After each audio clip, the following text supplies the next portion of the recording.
सजावल जुणे जो सॼे मुल्क जियां 14 अगस्त जे मौक़े ते यादगार committee Nahid Bhutto, Pakistan Peoples Party जे ख़ादिम भुट्टो, जनरल सेक्रेटरी मंजूर द्रोही,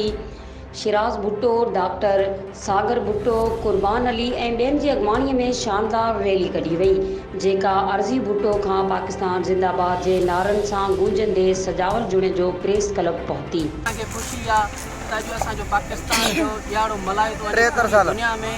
इन खां वधीक असां लाइ का ख़ुशी न आहे जो असां सभु मुस्लमान भाइर सॼी सिंधी क़ौम पाकिस्तान जा नारा झंडा खणी अॼु असां रोडनि ते निकिता आहियूं त इंडिया खे ॿुधाइण था चाहियूं मोदी तूं जो अॼु आख़िरी जीअं त अॼु असां यादगार वर्किंग कमेटी जे हवाले सां शहीद मैडम नाहिद भुट्टो जे हवाले सां अॼु 14 अगस्त ते ही रैली कढी वई आहे। 14 अगस्त इंडिपेंडेंस डे, इट मीन्स आज़ादीअ जो ॾींहुं, पाकिस्तान जी आज़ादीअ जो ॾींहुं आहे, तमामु वध में वध खुशीअ जो ॾींहुं आहे। मज़ीद खबरों और तफसीलात के लिए विजिट करें हमारी वेबसाइट www.awamiNewsHD.com।